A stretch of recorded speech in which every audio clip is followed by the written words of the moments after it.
So, is it just me, or as a Giants fan, are you kind of excited?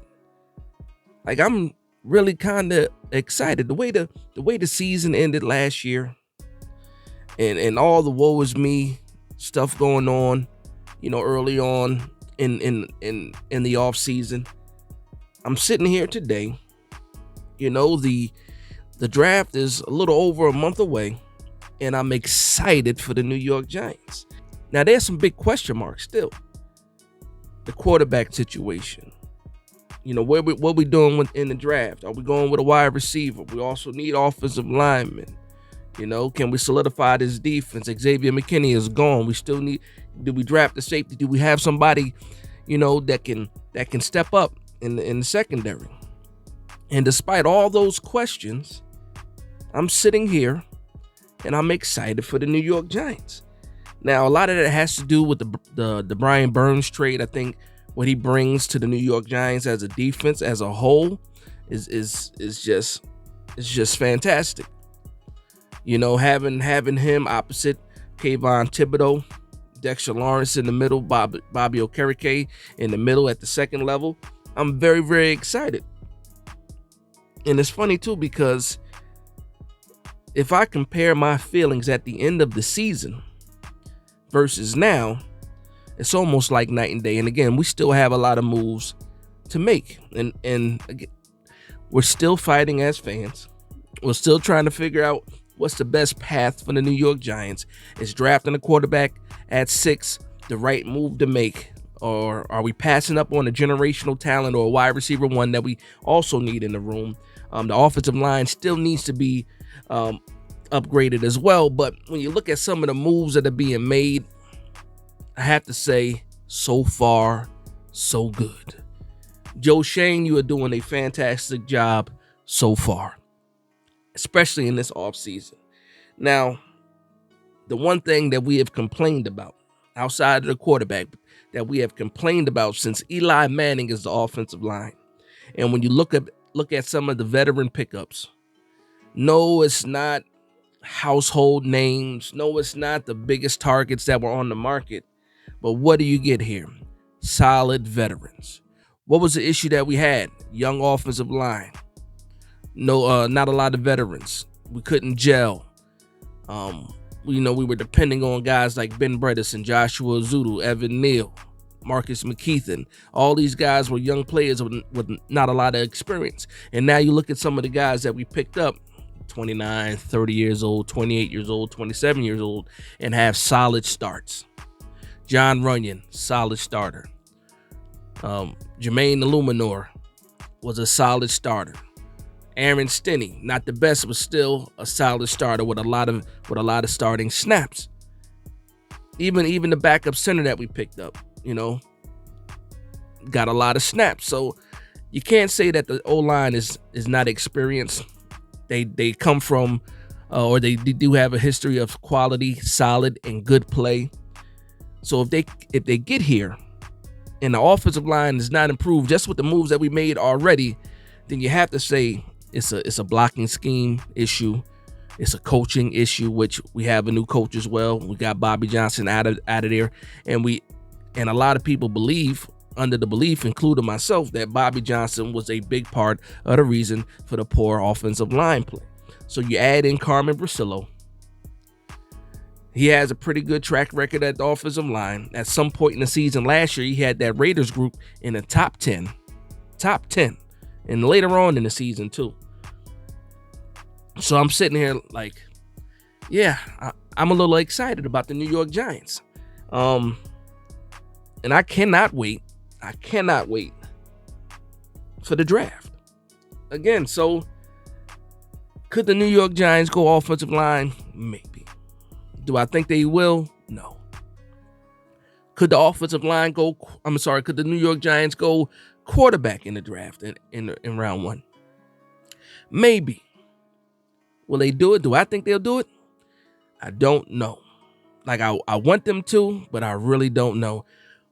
Will the New York Giants go wide receiver in round 1? Maybe. What do I think about that? That seems like the most likely thing to happen. Now, there's a lot of smoke going on out there. You talk about the Minnesota Vikings moving up and possibly trying to make another move to get into the top 5 to draft their quarterback. And that's something that can happen. The first 3 teams all need quarterbacks. So there's some ways that you can move up the 4th and the 5th spot. I wish we were already in the 4th spot. That will guarantee us, one of those top 4 quarterbacks. But right now we're sitting at 6. But again, that 6 is the prize. There's nothing that the Minnesota Vikings can give to the Chargers or can give to the Cardinals, especially if they're looking to draft one of these top wide receivers. There's nothing that they can give right now that can guarantee them one of those top wide receivers. But guess who can? The New York Giants. We can do that. So if we wanted to trade up for the quarterback with the Cardinals, and we have pick number 6, that guarantees you one of at least a Malik Neighbors or Rome Odunze. That should happen. You should be able to guarantee one of those guys at 6 if we wanted to trade up, and obviously you would have to give up more, but then you're still getting that 4th quarterback. And how do the New York Giants feel about all these quarterbacks? That's the question that we don't know. As fans, I've seen lists. Like, everybody's top 3 is different. Obviously you have Caleb Williams at 1, but you've seen people with Jaden Daniels at 2, Drake May at 2. I got Michael Penix at 2. And it's just like some people are arguing now in sports, in mainstream sports media, that JJ McCarthy can go top 3. So when you're looking at all these rumors and all this smoke because it's draft time, to me it makes it exciting, because kind of like the 3rd year in a row when you really don't know where the Giants are going. We remember the Dave Gettleman years. We remember people knowing exactly who we were planning on picking and getting jumped for those guys. But now, since we have Joe Shane, and again, we had 5 and 7 the first time he drafted. We got Kayvon Thibodeau, Evan Neal. I didn't think we were going to had a chance at Kayvon Thibodeau, before it happened.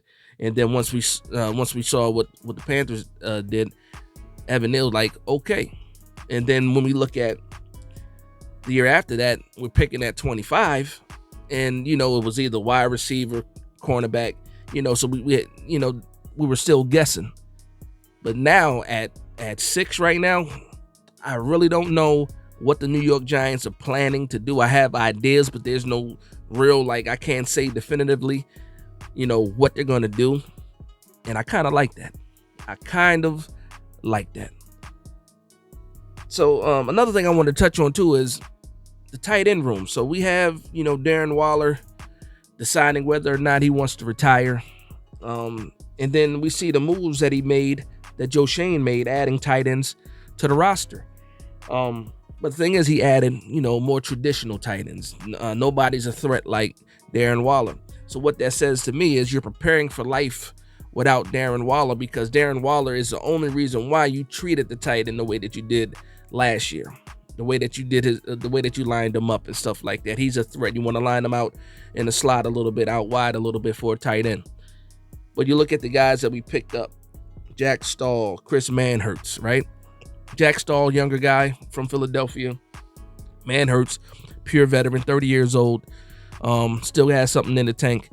These are more traditional tight ends. They can block. They can also, help in the receiving game, but they're not a dynamic receiver like Darren Waller. So it tells me that you want to get back to a certain style of football.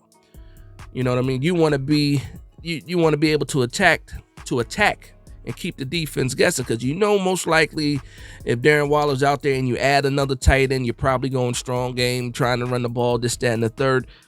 But when you add these guys like Jack Stahl and Chris Manhertz, you can keep the defense guessing. Also, when the loss of Saquon Barkley, the 8-man boxes, what is the defense going to do now? Before the offensive line pickups, I would say they would just keep on blitzing the quarterback, because we had issues protecting the quarterback. And if you can't protect the quarterback, what happens?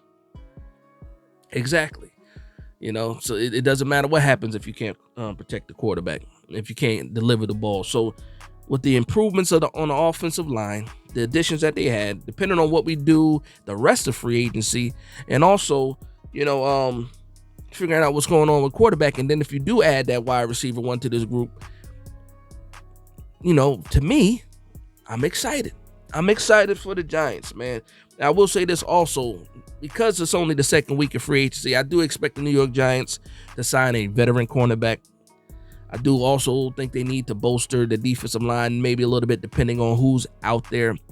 But yeah, I think that's probably going to be the main thing that's left is cornerback, maybe another safety. I know we just picked up Jalen Mills, but he's an older guy.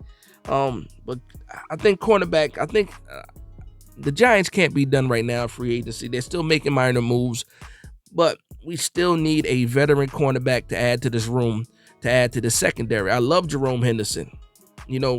Off the field, he is the guy that these guys go to. But you need another guy on the field with these guys real time to coach them up on the field and do that job like what Xavier McKinney did last year. And can Pinnock do that? Maybe. Maybe he can be that vocal, but does he have the same kind of play? You're hoping that Dane Belton or Javarius Owens, who didn't really play at all last year, are able to step up if the New York Giants don't go with a safety, go with another safety in the draft. And again, Jalen Mills bringing a lot of experience and some leadership himself. Let's see what's going on with that. Can he be the voice out there on the field? Possibly so as well. So long story short, and I'm going to wrap up this video, I'm just excited to be a New York Giants fan right now. Didn't know that I would get here this fast already, because I was down in the dumps at the end of the season. But just the moves being made, I kind of see the vision that Joe Schoen and the Giants are trying to go to. And yeah, I want to know how you guys feel about that. So I want to thank everybody for vibing with me. Please like, comment, and subscribe. And from one Giants fan to another, this is Big Dash Knows, Big Blue Nation. Let's go.